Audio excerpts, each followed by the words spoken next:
বিস্ফোরণের আপডেট, একেবারে latest update আপনাদের দেব। যাবতীয় আপডেট প্রথম জি24 ঘন্টায় যখন আমরা তুলে ধরছি।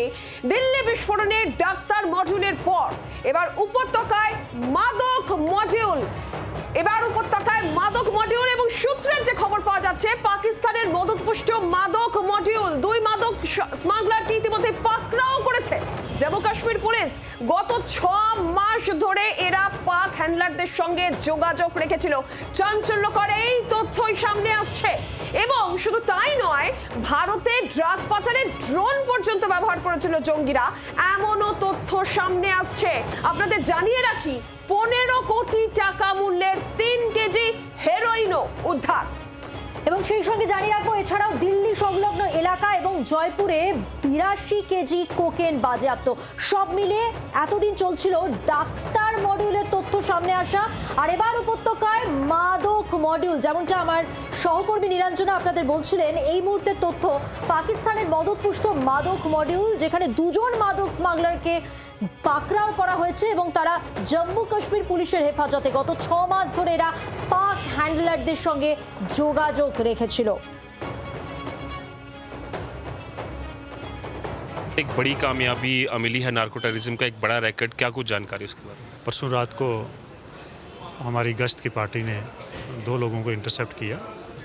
जब उनसे पूछताछ की गई, उनकी तलाशी ली गई, तो उनसे 3 केजी प्लस जो है वो नारकोटिक सब्सटेंस जो है वो रिकवर हुआ।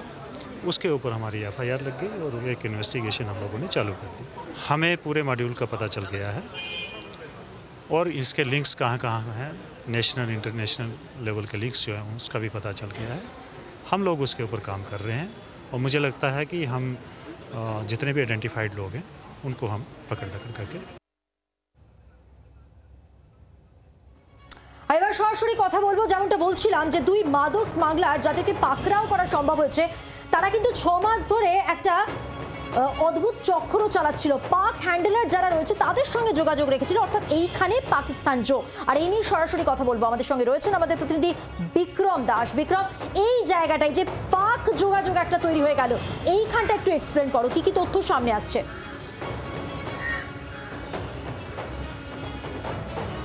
দেখো, ডক্টর টেরর মডিউলের পর এবার যেটা সামনে আসছে তা হলো নার্কো টেরর মডিউল বা ড্রাগ টেরর মডিউল। কিভাবে এই ড্রাগ টেরর মডিউল কাজ করছে? মূলত বিভিন্ন যুব সমাজের যারা রয়েছে, যুবক যুবতীরা রয়েছে, তাদেরকে কিন্তু আকৃষ্ট করা হতো বা আসক্ত করে দেওয়া হতো বিভিন্ন কেমিক্যাল ড্রাগের মাধ্যম দিয়ে। এবং এই গোটা বিষয়টি গত 6 মাস থেকে 1 বছর ধরে চলছিল, যেখানে যে সমস্ত নার্কোটিক্সের কথা বলা হচ্ছে বা এই মডিউলের কথা বলা হচ্ছে তা কিন্তু কন্ট্রোল করা হতো সম্পূর্ণভাবে পাকিস্তান থেকে, এমনটাই জানা যাচ্ছে। এমনকি যে সমস্ত ড্রাগ এসছে বা ব্যবহার করা হতো, সেই ড্রাগগুলো কিন্তু পাকিস্তান থেকে ড্রোনের সাহায্যে পাঠানো হয়েছে, যাতে কোনো রকমভাবে কেউ ইন্টারসেপ্ট না করতে পারে।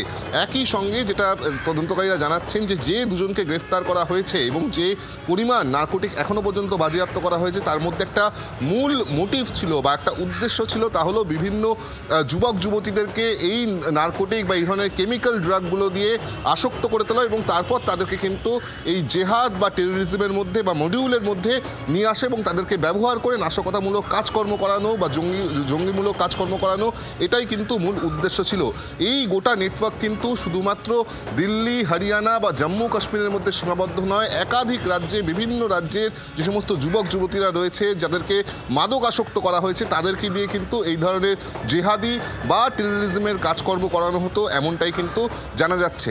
একাধিক হোয়াটসঅ্যাপ গ্রুপ এবং সিগন্যালের গ্রুপ সামনে এসছে, যেই হোয়াটসঅ্যাপ বা সিগন্যাল বা অন্যান্য সমাজ মাধ্যমের বিভিন্ন অ্যাপ দিয়ে কথোপকথন চালানো হতো, কোড ওয়ার্ড অর্থাৎ বিভিন্ন সাংকেতিক শব্দ ব্যবহার করা হতো এই ড্রাগের ক্ষেত্রে। এবং ড্রাগের যে কনসাইনমেন্ট আসতো তা কিন্তু পাকিস্তান থেকে আসতো, এমনটাই জানা যাচ্ছে। কখনো সেটা কাঁটাতার পেরিয়ে বা কোনো রকমভাবে লুকিয়ে চুরিয়ে আনা হতো, কখনো বা ড্রোনের সাহায্যে এখানে এই ড্রাগগুলো ড্রপ করা হতো, তারপর বিভিন্ন জায়গায় সেগুলোকে সরিয়ে দেওয়া হতো। টার্গেট কোথায় করা হতো? একেবারে যে সমস্ত কলেজগুলি রয়েছে, মেডিকেল কলেজ সহ, ইঞ্জিনিয়ারিং কলেজ সহ বিভিন্ন কলেজের যারা যুবক যুবতী, তাদেরকে টার্গেট করা হতো এবং একবার যখন এই ড্রাগে তারা আসক্ত হয়ে যেত, মাদক আসক্ত হয়ে যেত, তারপর কিন্তু তাদেরকে দিয়ে বিভিন্ন ধরনের একটা ডিমান্ড তৈরি করা হতো, একটা ক্রাইসিস তৈরি করা হতো এবং তার পরবর্তী ক্ষেত্রে এই ড্রাগ দেওয়ার নাম করে তাদেরকে এই গ্রুপে এনে টিরার মডিউলে সরাসরি যুক্ত করা হতো। জিহাদি লিটারেচার থেকে শুরু করে বিভিন্ন জিহাদি আর্টিকেলস তাদেরকে শেয়ার করা হতো এবং মগজ ধোলাই করে তাদেরকে এই মডিউলের মধ্যে আনা হতো, এমনটাই কিন্তু প্রাথমিকভাবে জানা যাচ্ছে।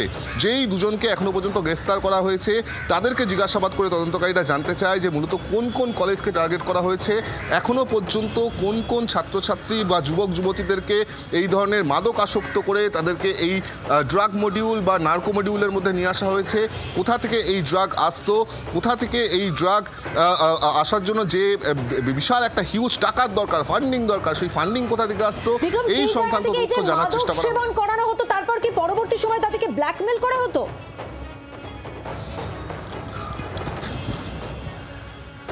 একেবারেই শুধু ব্ল্যাকমেলিং নয়, তার সঙ্গে সঙ্গে একটা ডিমান্ড বা একটা ক্রাইসিস তৈরি করা হতো। কারণ যে সমস্ত ড্রাগগুলো দেওয়া হতো তা কিন্তু কেমিক্যাল ড্রাগ এবং সহজে যে কোনো জায়গায় সেটা পাওয়া যায় না।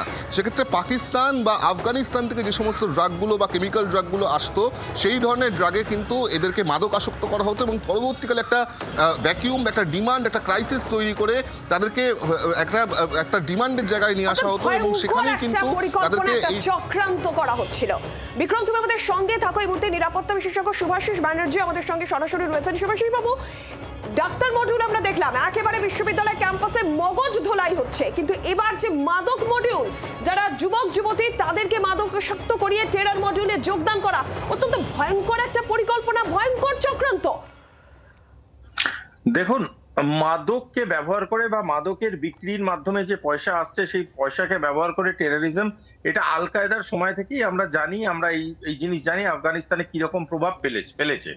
কিন্তু আজকের ডেটে দাঁড়িয়ে যখন আমরা এই মাদক চক্রটাকে ধরেছে আমাদের বিশেষজ্ঞরা এবং আমাদের এজেন্সিরা, তখন একটা জিনিস বুঝতে হবে, এটা স্টেজ 2 টেররিজম অ্যালগরিদম। এখানে একটা জিনিস খুব ইম্পর্টেন্ট, এখানে সোশ্যাল পেনিট্রেশন ঘটছে এবং এই সোশ্যাল পেনিট্রেশন কথাটা হচ্ছে একটা ওয়াইড কথা। কিভাবে ঢুকছে তারা ঢুকছে মানুষের সোশ্যাল উইক পয়েন্টস গুলোকে ব্যবহার করে, মানুষের ক্যারেক্টার ওয়াইজ যে উইক পয়েন্টস আছে সেইগুলো ব্যবহার করে, মানুষের যেসব জিনিসের প্রতি আসক্তি সেই জিনিসগুলো ইজিলি অ্যাভেলেবেল করিয়ে দিয়ে তার চারিপাশে একটা অল্টারনেট এনভায়রনমেন্ট তৈরি করার চেষ্টা করা হচ্ছে।